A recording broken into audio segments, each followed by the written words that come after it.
Nuclear power plants are thermal power stations which generate electrical energy from heat. They consist of numerous buildings and facilities, the most important of which are as follows. The turbine building houses several turbines as well as the generator necessary for electrical power generation.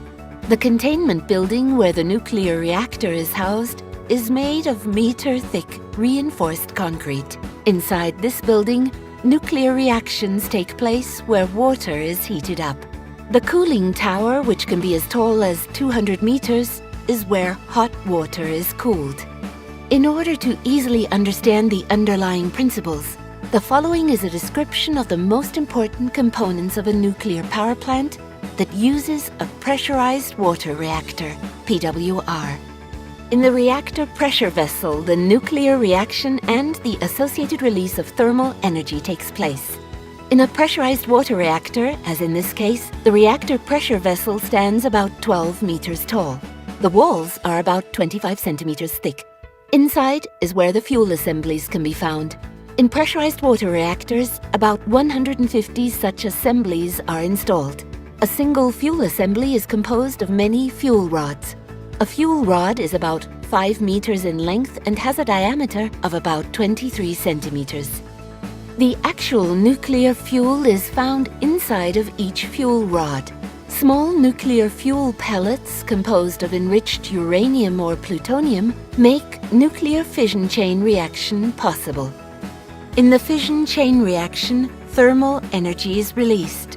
Water is needed in order to absorb the thermal energy and keep the chain reaction going. Inside the vessel, the water is heated to over 570 degrees Fahrenheit. The water does not boil, however, since the pressurizer maintains the water pressure constant at around 160 bars. The heated water is eventually pumped to a heat exchanger, also called steam generator. These are typically in the form of a shell and tube heat exchanger. Hot water flows through the U-tubes, heating up the metal of the pipes so that any water inside the heat exchanger begins to boil.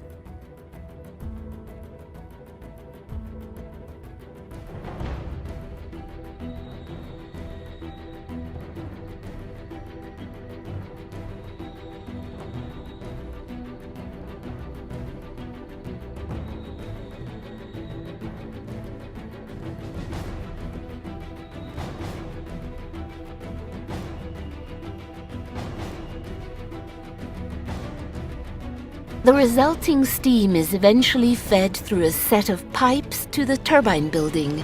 The steam first drives a high-pressure turbine and then is typically fed to 2 low-pressure turbines.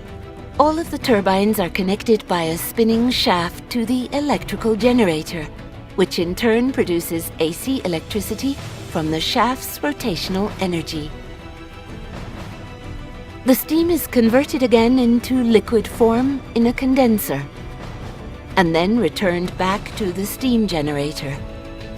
The water needed for this often comes from an adjacent river, or is cooled in a cooling tower.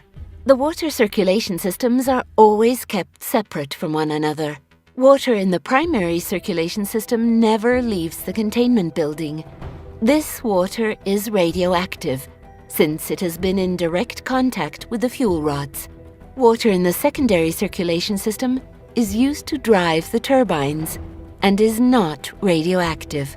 The cooling circulation system provides cool water and is used to condense the steam in the secondary circulation system.